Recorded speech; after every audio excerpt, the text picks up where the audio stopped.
সংসারে সকলে উঁচুতে উঠতে চায়, কেউ নত হতে চায় না। সবাই এটা মনে করে যে নত হওয়ার অর্থ হলো তাদের আত্মসম্মান এবং অহংবোধের বিরুদ্ধাচরণ করা। তাদের মনে হয় যে যদি আমরা নত হই, সংসার আমাদের দুর্বল মনে করবে, তাদের শৌর্য এবং তাদের ব্যক্তিত্বের অপমান হবে। কিন্তু এটা কি সত্যি? প্রত্যেকবার নত হওয়ার অর্থ কি সম্মানহানি হওয়া? কখনোই নয়। আপনি নিজের জীবনকেই দেখে নিন। আপনার কোনো অমূল্য জিনিস যদি নিচে পড়ে যায়, তাহলে তাকে কিভাবে তোলেন? সেই বস্তুকে তোলার জন্য আপনাকে নত হতেই হবে। আপনি বড়দের আশীর্বাদ কিভাবে লাভ করেন? আপনি নত হয়ে তবেই তাদের আশীর্বাদ লাভ করতে পারেন, তাই না? ভেবে দেখুন, আপনি একটা পথে হাঁটছেন, আপনি দেখতে চাইছেন যে আপনি সঠিক পথে হাঁটছেন কিনা, পায়ের নিচে কাঁটা পড়ে আছে কিনা। কিভাবে দেখবেন? আপনাকে সেই মাথা নত করেই দেখতে হবে। এর অর্থ কি? অর্থ খুব সহজ। প্রত্যেকবার নত হওয়া অনুচিত নয়, সেটা কোনোভাবেই সম্মানহানি নয়। পরিস্থিতি অনুসারে এবং যেখানে প্রয়োজন, আপনি নত হতে শিখে গেলে আপনি অনেক কিছুই লাভ করতে পারবেন। জ্ঞান, মান, গুণ, বিশ্বাস। সেই জন্য প্রয়োজন এবং পরিস্থিতি অনুসারে নত হতে শিখুন, এতে অনুচিত কিছুই নেই। আত্মসম্মান থাকা অত্যন্ত প্রয়োজনীয়, কিন্তু তা যেন কখনো অহংকারে পরিণত না হয়। এই বিষয়ে অবশ্যই নজর রাখবেন এবং আমার সাথে ভালোবেসে বলবেন, রাধা রাধা। বিন্দু বিন্দু জলেই সাগর নির্মাণ হয়।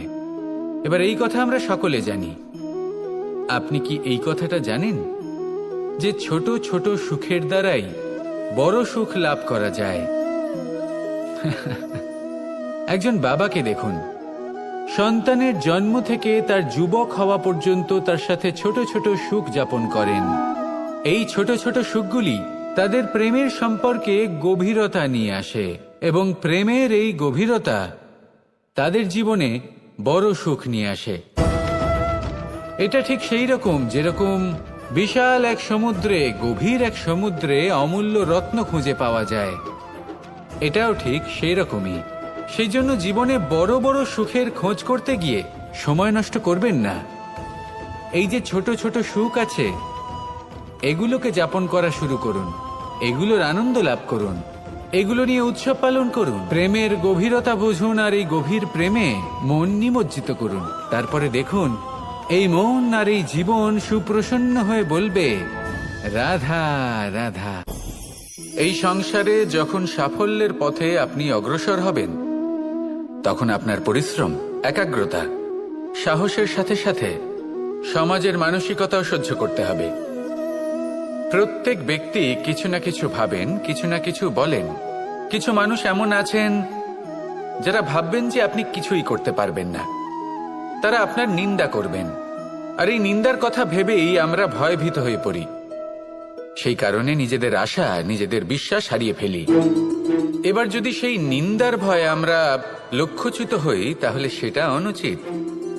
সেই জন্য জীবনে শুধু পরিশ্রম করতে থাকুন, সামনে এগোতে থাকুন। যেই দিন আপনি আপনার লক্ষ্য লাভ করবেন, সেই প্রত্যেক ব্যক্তি যারা নিন্দা করছিলেন, তাদের দৃষ্টি আপনা থেকেই পাল্টে যাবে, ঠিক কিনা? এই সংসারকে যা প্রাণ চায় তাই বলতে দিন। যদি আপনি কারোর কথা শুনতে চান, তাহলে নিজের অন্তরের কথা শুনুন। সেটাই আপনাকে উচিত পথে নিয়ে যাবে। সামনে অগ্রসর হতে থাকুন, পরিশ্রম করুন। এমন একটা দিন আসবে যেদিন এই নিন্দুক ব্যক্তিরা আপনার লক্ষ্য প্রাপ্তির উদাহরণ সবাইকে দেবে। আসুন আমার সাথে ভালোবেসে বলুন, রাধা রাধা। আমরা জীবনে চলতে চাই, সামনে এগোতে চাই, কিন্তু কখনো কখনো এমন হয় যে আমরা আমাদের লক্ষ্য দেখতেই পাই না। আমরা চিন্তিত হয়ে পড়ি, ব্যতীত হয়ে পড়ি, আমরা কিছু বুঝতেই পারি না। এই মন অশান্ত হয়ে যায়। কিন্তু যদি আপনি থেমে যান, তাহলে নিজের পথ এবং নিজের লক্ষ্য থেকে সরে যাবেন। সেই জন্য চলতে থাকুন, থামবেন না। যতদূর পারবেন চলতে থাকুন, যতদূর দৃষ্টি যাচ্ছে চলতে থাকুন। তারপরেই দেখবেন পরবর্তী পথ আপনা থেকেই আপনার সামনে আসবে। কারণ আপনার দৃষ্টির সীমা থাকতেই পারে, দৃষ্টিভঙ্গির সীমা নেই, আপনার পথের সীমারেখা থাকতেই পারে, কিন্তু সেই পথে চলার সাহসের সীমা নেই। সেই জন্য নিজেকে অসীমিত করে তুলুন। এই সীমারেখা আপনা থেকেই দূর হয়ে যাবে, লক্ষ্য নিজে থেকেই দেখতে পাবেন, আর এই মন সুপ্রসন্ন হয়ে বলবে, রাধা রাধা। মানুষ সবসময় চায় যে তার জীবনে যেন কখনো কোনো সমস্যাই না আসে।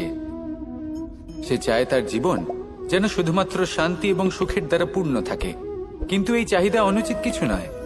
আমরা সবাই এটাই চাই যে জীবনে সুখ থাক, শান্তি থাক, কিন্তু এই কথা সবসময় মনে রাখবেন, যে সূর্য উদিত হন সংসারকে প্রকাশমান করেন, দুপুরবেলায় সংসারকে রৌদ্র প্রদান করেন, সন্ধেবেলায় তাকেও অস্ত যেতে হয়। এবার আমাদের জীবন চক্র কিছুটা এরকমই। কোনো কিছুই চিরকাল একরকম থাকে না। কখনো এই নদীকে দেখুন যা বয়ে চলেছে, এই নদী যা বয়ে চলেছে তার পথেও অনেক বিপদ আসে। বড় বড় পাথরের সম্মুখীন হয়ে তাকেও সামনে এগিয়ে যেতে হয়। একটি পুকুর যা চারদিক থেকে ঘেরা, তার জীবনে কিন্তু কোনো সমস্যা নেই, কিন্তু এই সংসারে পুকুরের পুজো করা হয় না, পুজো করা হয় নদীকে। মনে রাখবেন, সমস্যার ঊর্ধ্বে তিনি উঠতে পারেন যিনি সমাধি লাভ করেছেন, যিনি এই সংসারেই নেই। যিনি এই সংসারে আছেন এবং জীবিত আছেন, তার জীবনের সমস্যা হলো শ্বাসবায়ুর মতোই গুরুত্বপূর্ণ। আসুন আমার সাথে ভালোবেসে বলুন, রাধা রাধা। আমরা সবাই জীবনে সুখ লাভ করতে চাই। শুধু জীবনে কেন, জীবনের পরেও আমরা সুখ লাভ করতে চাই। আমরা সকলে স্বর্গের কামনা করি। কিন্তু খুব সহজ একটা কথা, যদি আপনি স্বর্গ লাভ করতে চান তাহলে প্রথমে মৃত্যু লাভ করতে হবে। আপনি যদি প্রাণই না দেন তাহলে আপনি স্বর্গ লাভ কিভাবে করবেন, তাই না? শুধু এই ছোট্ট একটা বিষয় দ্বারা আমরা জীবনে অনেক কিছুই শিখতে পারি। যদি আপনার কোনো লক্ষ্য থাকে, কোনো মনোবাঞ্ছিত স্থান থাকে, কোনো বড় কাজ আপনি করতে চান, তাহলে সেই সবই হবে, কিন্তু শুধুমাত্র কামনা করলে হবে না। আপনাকে কর্ম করতে হবে, নিরন্তর প্রয়াস, পরিশ্রম, পথ খুঁজতে হবে, সামনে অগ্রসর হতে হবে। কখনো অসফল হলে তার কারণ খুঁজতে হবে, বিপদের সম্মুখীন হতে হবে, অন্তর থেকে নিজের শক্তি বাড়িয়ে তুলতে হবে। তবেই আপনি নিজের লক্ষ্য লাভ করতে পারবেন, মনোবাঞ্ছিত স্থান পাবেন। মহান নদী গঙ্গা একটি বিন্দু দ্বারা শুরু হয়, ধীরে ধীরে অগ্রসর হয়। কোনো পাথরে ধাক্কা খেলেও সে থামে না, বরং এগোতেই থাকে। তারপরেই সে মহান নদী গঙ্গা হয়ে উঠতে পারে। পরিশ্রম করুন, লক্ষ্য লাভ করুন, আর আমার সাথে ভালোবেসে বলুন, রাধা রাধা। এই সংসারে জয়লাভ করার জন্য, সাফল্য লাভের জন্য শক্তি, ধৈর্য, সাহস, মিত্রদের সঙ্গ, এই সব ছাড়া আর কি আছে যা অত্যন্ত প্রয়োজনীয়? বিশ্বাস। সত্যি কথা বলতে এই বিশ্বাস অত্যন্ত অমূল্য, কিন্তু এটা দুদিক খোলা তলোয়ারের মতো। এটা আপনাকে বলশালীও করে তুলতে পারে, শক্তিশালীও করে তুলতে পারে, আবার দুর্বলও করে তুলতে পারে। কিভাবে? যদি আপনি শুধুমাত্র অন্যের উপরে বিশ্বাস করেন যে ওনারা সবাই আমাকে সামলে নেবেন, আপনার বিশ্বাস শুধুমাত্র অন্যের উপর, আর সেই বিশ্বাসের ভিত্তিতে আপনি কর্ম করেন, তাহলে আপনি দুর্বলই হয়ে উঠবেন। কিন্তু এই বিশ্বাস যদি আপনি নিজের উপর রাখেন যে যাই হয়ে যাক না কেন, আমি নিজেকে ঠিক সামলে নেব, আমি আমার পথ বানিয়ে নেব, সব বিপদের সম্মুখীন আমি নিজে হব এবং জীবনে সামনে এগোতে থাকব, তাহলে এই বিশ্বাস আপনাকে বলশালী করবে। এবার সিদ্ধান্ত আপনার যে আপনি কি চান, এই বিশ্বাস আপনাকে বলশালী করবে নাকি দুর্বল, ভেবে দেখুন। আর আমার সাথে ভালোবেসে বলুন, রাধা রাধা। কথায় আছে যে স্বপ্ন এবং লক্ষ্য হলো একটি মুদ্রারই দুটি দিক। যতক্ষণ না স্বপ্ন দেখছেন ততক্ষণ বুঝবেন কি করে আপনার লক্ষ্য কি? স্বপ্ন দেখে যদি নিজের লক্ষ্য বুঝতে পারেন, সেটা পেতে চান, তবেই সেটা লাভ করতে পারবেন। কিন্তু স্বপ্ন এবং লক্ষ্য এই দুইয়ের মধ্যে একটা ভারসাম্য রয়েছে, যেটা বজায় রাখা প্রয়োজনীয়। একে আমরা বলে থাকি পরিশ্রম। দেখুন, যদি আপনি স্বপ্ন দেখতে চান, তাহলে পরিশ্রম ত্যাগ করে নিদ্রা লাভ প্রয়োজন। কিন্তু যদি আপনি লক্ষ্য লাভ করতে চান, তাহলে আপনাকে নিদ্রা ত্যাগ করে পরিশ্রম করতে হবে। তাই আলস্য ত্যাগ করুন এবং সিদ্ধান্ত নিন যে আপনি কি চান। আপনার জীবনের এই তুলাদণ্ডে স্বপ্নের পাল্লা ভারী হওয়া প্রয়োজন নাকি লক্ষ্যের? আমার মতে এই দুইয়ের মধ্যে যদি ভারসাম্য বজায় রাখেন, তবে পথ নিজে থেকেই সামনে আসবে। শুধু সেই পথে অগ্রসর হতে থাকুন এবং আমার সাথে ভালোবেসে বলুন, রাধা রাধা। বস্ত্র আমাদের সকলের প্রিয়। এটা আমাদের জীবনযাপনের জন্য প্রয়োজনীয়। আমরা সবসময় চেষ্টা করি সেই বস্ত্র পরতে যা পরলে আমাদের দেখতে ভালো লাগে। কিন্তু কখনো এই কথা ভেবে দেখেছেন যে কিছু বস্ত্র যদি স্বচ্ছ হয়, তাহলে তা পুরনো হলেও দেখতে ভালো লাগে?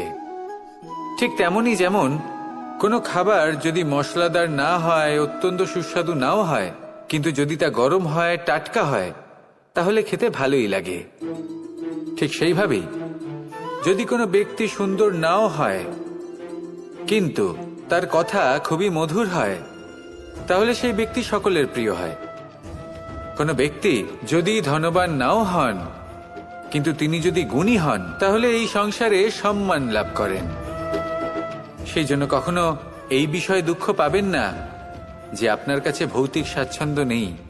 আপনার কাছে সবথেকে বড় বস্তু, সবথেকে মূল্যবান বস্তু যেটা আছে, সেটা হলো আপনার আত্মা, আপনার মন, আপনার বিচারধারা, আপনার গুণ, আপনার কথা।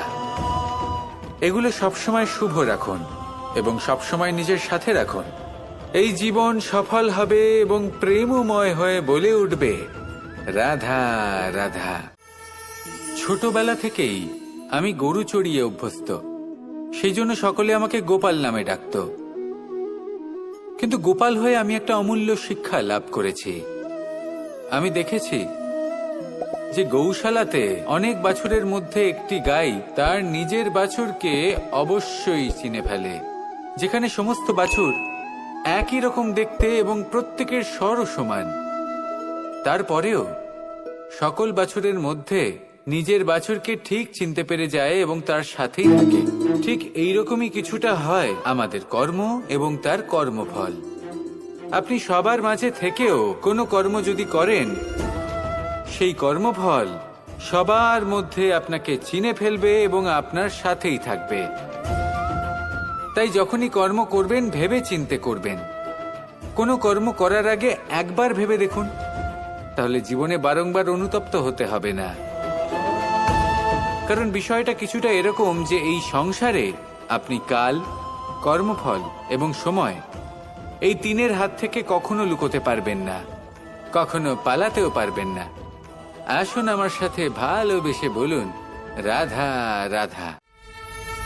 জন্ম এবং মৃত্যু, একটি হলো জীবনের সূত্রপাত, আরেকটি জীবনের সমাপ্তি।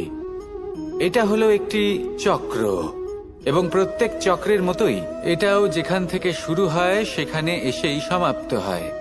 অর্থাৎ প্রত্যেক ব্যক্তি যারা জন্ম নিয়েছেন, তার জন্মের সাথে এটা সুনিশ্চিত হয়ে যায় যে তার মৃত্যু হলো অবশ্যম্ভাবী। এই সংসারে এমন কিছুই নেই যা চিরকালের মতো থেকে যায়। এবার এটা আমরা সবাই জানি। আমাদের কাছে যে জীবনটা আছে, যেটা আমরা যাপন করতে পারি, সেই সময়কালে আমরা কি করতে পারি সেটা গুরুত্বপূর্ণ। এমন কিছু করুন যার ফলে মৃত্যুর পরেও আপনি অমর হয়ে থাকবেন। আমাদের কথা, আমাদের কর্ম এই সংসারে প্রেরণা প্রদান করতে পারে। আর যদি আমরা প্রেরণা নাও জোগাতে পারি, তাও এই সন্তোষ বোধ যেন থাকে যে আমরা আমাদের জীবন ব্যর্থ হতে দিইনি।